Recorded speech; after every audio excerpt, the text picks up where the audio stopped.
He is the man who cannot be tamed. His raw authenticity unsettles the world. Why is his clarity and depth shunned? Uncover the mystery behind the man who dares to live true.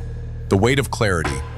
In a world that thrives on noise, distraction, and performance, the intelligent man stands apart, not because he seeks to, but because he cannot help it.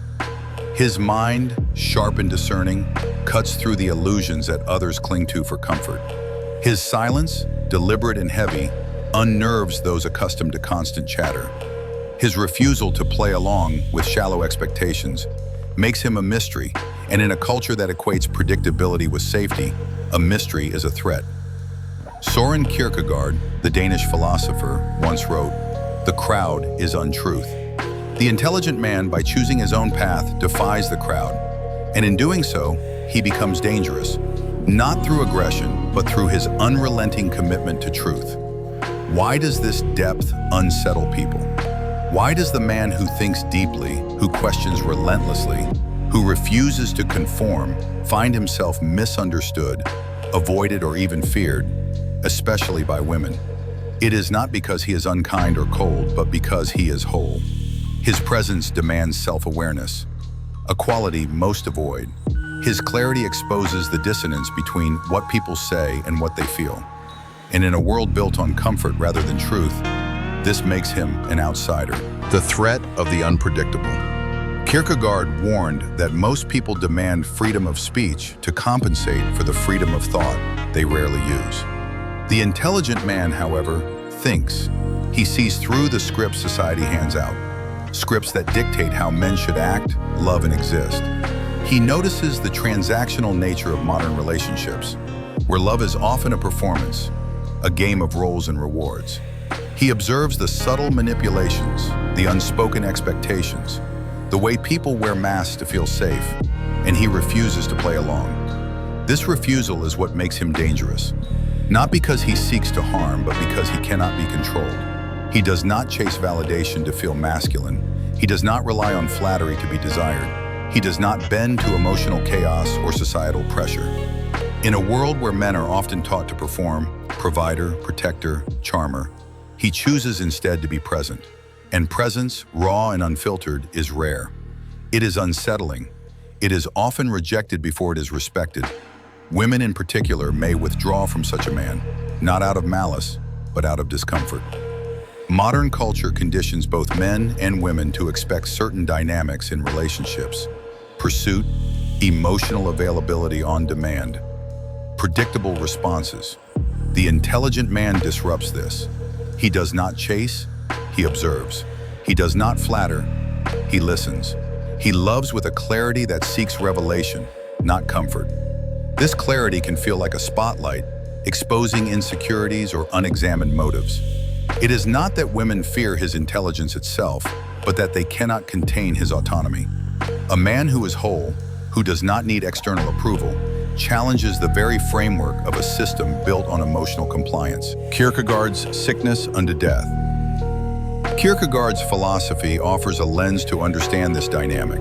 In The Sickness Unto Death, he describes despair as the failure to become one's true self, a state of estrangement from one's essence. Most people, he argued, live in this despair unknowingly, conforming to societal roles to avoid the pain of self-awareness. The intelligent man, however, rejects this. He senses the dissonance between who he is and who the world expects him to be.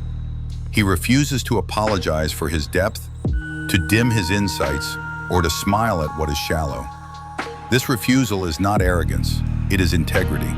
But integrity comes at a cost. The more a man awakens to his true self, the more isolated he may feel. Kierkegaard called this the single individual, the one who separates himself from the crowd to live authentically. This separation is not about superiority, but about necessity. To be true to oneself, one must reject the lies that keep the crowd comfortable. And the crowd, whether it's society, friends, or romantic partners, does not take kindly to this rebellion. They label him distant, difficult, cold. But he is not cold, he is clear. And clarity, in a world addicted to confusion, is a radical act. The paradox of love. In modern relationships, Love is often mistaken for dependency, excitement, or performance. The intelligent man sees through this. He does not confuse emotional unpredictability with passion or chaos with intimacy. When he loves with intention, seeking a connection that is honest, not theatrical. This scares people, especially those conditioned to expect love as a transaction, a game of who can provide more comfort, flattery, or security. Kierkegaard's own life reflects this paradox. He loved Regina Olsen deeply, but chose to end their engagement, not because he lacked feeling, but because he felt too much. He knew his path. His mission to live authentically and pursue truth required solitude. He could not play the role of husband without betraying his essence. For the intelligent man, love is not about possession or validation. It is about meeting another soul in truth. And truth demands that both parties be whole, a rarity in a world where most are still searching for someone to complete them. This is why the intelligent man may feel resistance in relationships. His presence asks others to confront their own masks, to question their own motives. A woman accustomed to being chased or flattered may feel uneasy when met with discernment instead. His selectivity, his choice to be fully present or not at all, can feel like rejection to those who equate love with constant reassurance. But he does not reject out of cruelty. He simply refuses to dilute himself for the sake of being chosen. The cost of awakening. The journey to authenticity is not easy. Kierkegaard wrote, "To dare is to lose one's footing momentarily. Not to dare is to lose oneself." The intelligent man dares. He steps outside the roles society assigns: provider, performer, puppet. And in doing so, he risks everything. He risks being misunderstood, rejected, even vilified. He risks solitude, not because he prefers it, but because it is often the only path to truth. This solitude is not failure. It is the price of awakening. The intelligent man scares people because he is unconditioned. He cannot be seduced by applause or swayed by emotional chaos. He does not need to be liked to feel whole. And this freedom, quiet, steady, unshakable, threatens a world that thrives on keeping men distracted, dependent, and compliant. In love, this freedom manifests as a refusal to chase illusions. The intelligent man does not play games. He does not beg for attention or explain himself endlessly to be understood. If a connection lacks depth, he walks away, not out of anger, but because his soul refuses to be diminished. This choice, calm and deliberate, is what makes him dangerous. Not to others, but to the systems that profit from broken men. Systems that reward performance over presence, dependency over discernment. The mirror of truth. Why do people, especially women, feel uneasy around such a man? Because he is a mirror. His clarity reflects their contradictions, their unspoken fears, their unexamined lives. Most people derive their identity from being seen, by likes, compliments, or romantic pursuit. But the intelligent man derives his identity from seeing. He observes the world with a precision that pierces through facades. And being seen, truly seen, is unbearable for those still hiding. Kierkegaard wrote, "Life can only be understood backwards, but it must be lived forwards." The intelligent man lives forward, but he is always dissecting, understanding, questioning. He sees the structure of power, emotion, seduction, and fear. He notices when smiles are forced, when words mask motives, when love is a performance rather than a truth. And when he stops being enchanted by these games, he becomes unplayable. Not because he is cold, but because he is whole. This wholeness disrupts the economy of modern dating, where confusion is currency and emotional unpredictability is mistaken for passion. The intelligent man seeks alignment, not excitement. He wants peace, not performance. And this desire for truth over comfort can feel like a rebuke to those still caught in the cycle of seeking validation. The Knight of Faith. Kierkegaard's concept of the Knight of Faith captures the essence of this man. The Knight of Faith lives inwardly before he lives outwardly. He does not rely on logic or emotion alone, but on a deeper calling that defies explanation. He walks unnoticed by the crowd, not because he is invisible, but because most cannot see what they are not ready to understand. His strength is not in titles, wealth, or charm, but in the quiet fire of his integrity. This man is not for everyone. He is not loud, not flashy, not desperate to be chosen. He is simply himself. And that selfhood, rooted, discerning, unafraid of solitude, changes how he loves, works, and exists. In relationships, he does not seek to possess or fix. He seeks to meet. And meeting requires the other to be whole, to have faced their own fires, to have unlearned their own lies. Most are not ready for this, so they call him distant, difficult, cold. But he is not cold, he is clear. He does not hate love, he refuses to call dependency love. He does not hate women, he simply does not worship illusions. The rebellion of authenticity. The intelligent man's greatest rebellion is his refusal to assimilate. Society teaches men to soften their edges, to dull their insights, to smile at what is fake. But he cannot. The tension builds within him. The tension of seeing what others ignore, of feeling what others numb, of knowing what others avoid. This tension is not a flaw, it is his strength.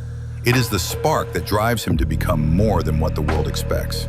Kierkegaard wrote, "The greatest hazard of all, losing oneself, can occur very quietly in the world, as if it were nothing at all."